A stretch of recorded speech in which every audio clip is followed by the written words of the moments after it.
turned this franchise into a champion. It was a bold move, a bold trade by Masai Ujiri, because he is an unrestricted free agent. Well, Leonard could seal it at the line as he hits the first. Crowd still here hoping for a miracle, also here to cheer on. Leonard makes it official. Now the Warriors just inbound, and that's it. There's a new NBA champion, and it's a team from Toronto, Canada. We, the North, are now we, the champions. The Raptors, the 2019 NBA champs.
Masai Ujiri and a little bit of hot water. An Alameda County Sheriff's deputy claims that he was seriously injured in a confrontation with Toronto Raptors President Masai Ujiri. That executive is now at the center of a criminal investigation tonight. On suspicion of misdemeanor battery on a police officer. He asked Mr. Ujiri for his credentials.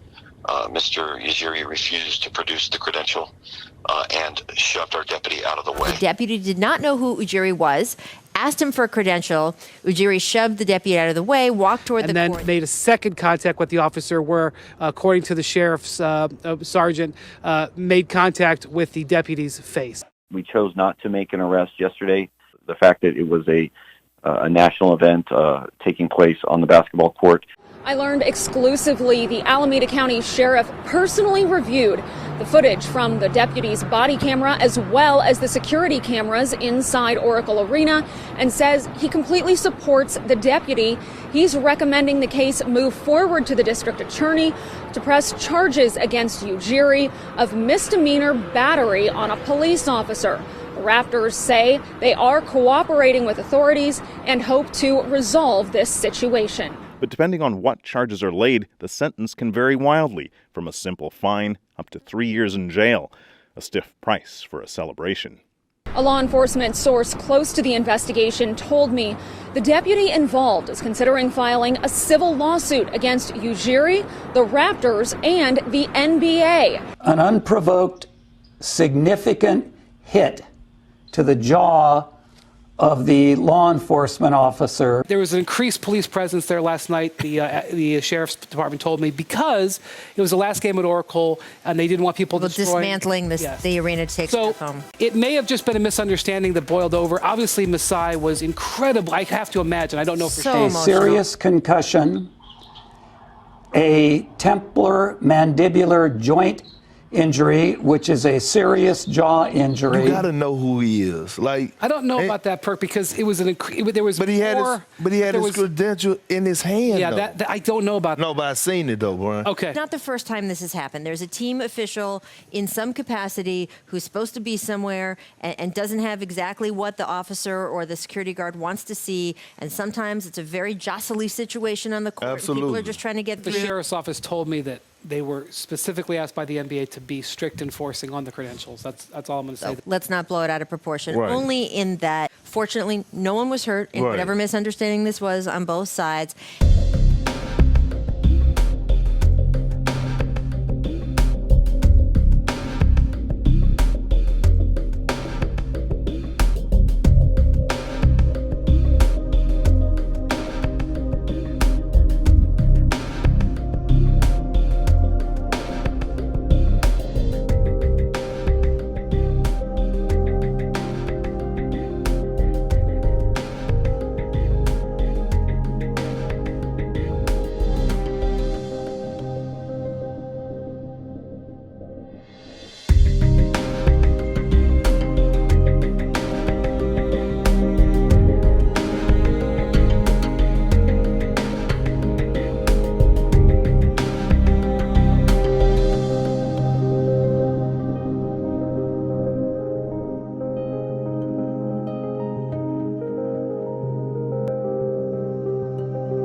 they can't save it. Goes out of bounds. It's going to be Golden State ball as Lowry goes diving into the stands.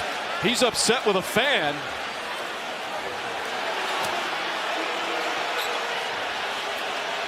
Lowry obviously felt the fan did something inappropriate. Looks like he's saying he pushed me. I don't know if he's talking about one of the Warriors or one of the fans. But he was upset with a fan sitting courtside.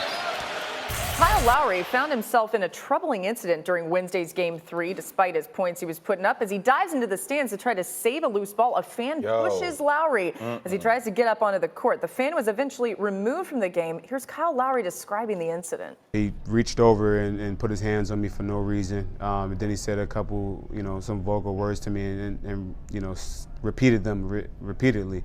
But, in our league, there's no place for that. We're seeing a lot of this now, and it's time for, I feel, the NBA or someone has to step in and protect the players because, like he said, as soon as we cross the line into the stands to the fans, we're in the wrong. Right. Our job's at jeopardy. Yes, but why? Kyle Lowry dives into the stands, all right, trying to go after a loose ball.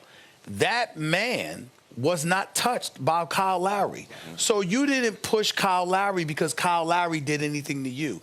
And the point is, you would never do that if you didn't feel you had the security blanket of knowing he couldn't retaliate. Right. So what the definition of that is a straight punk. What if my reaction is to swing back real quick or to push you back? It turns into an altercation. It turns into a potential Detroit Pistons situation, and that's how things escalate. So yes, he should be banned from all NBA games. 1,000%. We start with breaking news here on SportsCenter. The NBA's banned the fan who shoved the Raptors guard Kyle Lowry last night for 1 year and fined him $500,000. That fan turns out to be Warriors investor Mark Stevens. Kyle Lowry says that Warriors investor Mark Stevens not only shoved him, but told him multiple times to, quote, blank himself.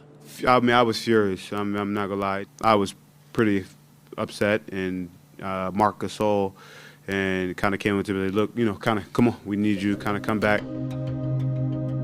A guy like that shouldn't be a part of our league.